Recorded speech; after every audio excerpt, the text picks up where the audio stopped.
So, where the Christ were we?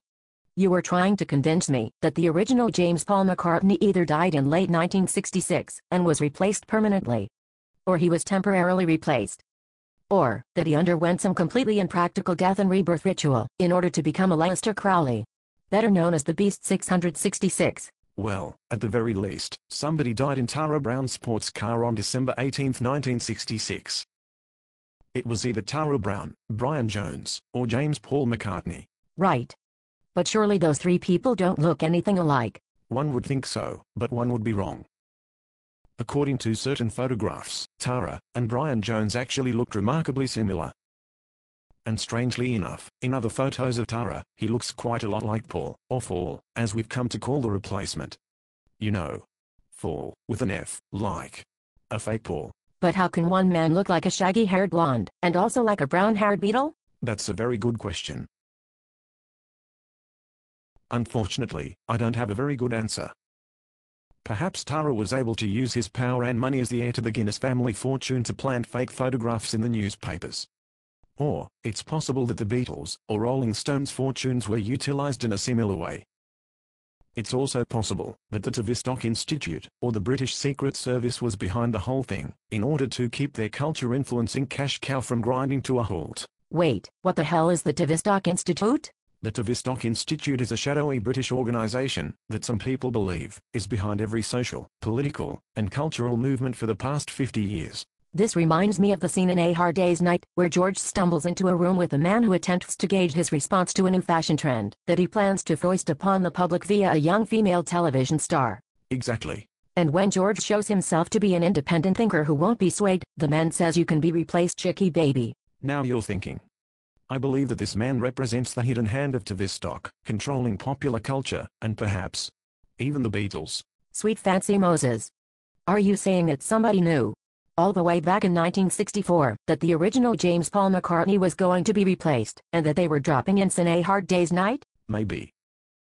Not only that, Steve, but the death and rebirth ritual was foreshadowed in the lad's second feature film Help.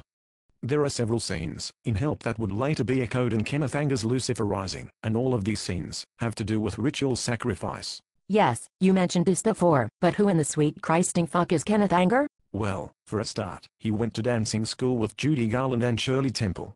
Holy crap. Even I know that The Wizard of Oz is full of MK Ultra mind control shit, not to mention the fact that the first half of the movie syncs up with Pink Floyd's Dark Side of the Moon. Not only that, but you'll never guess who was in Abbey Road Studios recording their album at the same time that the Beatles were recording Sgt. Pepper, their first album with the replacement Paul. Well, 20 minutes ago I never would have guessed, but now I'll take a wild stab in the dark and say that it was Pink freaking Floyd. Yes.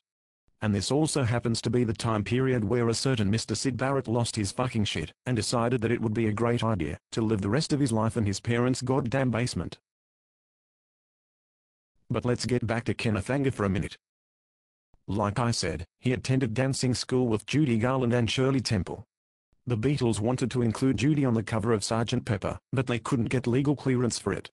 On the other hand, Shirley Temple appears on the cover 3 times. It's been a while since I've had a look at the cover of Sgt. Pepper, but I'm pretty sure that one of the Shirley Temples is represented as a doll sitting on a chair, and she's wearing a sweater that says "Welcome the Rolling Stones." Bob's your uncle. But beyond that, there's also a white sports car driving up her leg. Shit. This is just too easy. Next you're going to tell me that Tara's sports car was white. No need to tell you that now, Steve, but yes. The car that Tara, or Brian Jones, or James Paul McCartney crashed on December 18, 1966 was a white Lotus Elan. More calling Orson. I know this is animal fucking crackers, but there's more to our Kenneth Anger story, and goddamn me to a life in a deep underground military base, if it doesn't include everyone's favorite singer-songwriter Charles Manson. But here's a little more background on Anger. He had a strange fascination with the occult, and became infatuated with our old friend Aleister Crowley. Of course he did. In 1955, Anger made a documentary about Crowley's Thelema Abbey. Oh, and while I'm thinking about it, guess who else appears on the cover of Sgt. Pepper? Mr. Crowley? Spot on, Steve. Anyway, in the late 60s, Anger became friends with musicians such as the Rolling Stones, and Bobby Beausoleil, who Anger cast as Lucifer in his film called Lucifer Rising. The one with all of the death and rebirth symbolism similar to the Beatles' film Help. The one and only. In addition to this though, Bousselet was also a member of Charles Manson's family, until he was arrested for murdering Gary Hinman a couple of weeks before some of the other Manson family members committed the Tate LaBianca murders. I'm afraid we're getting a bit ahead of ourselves though.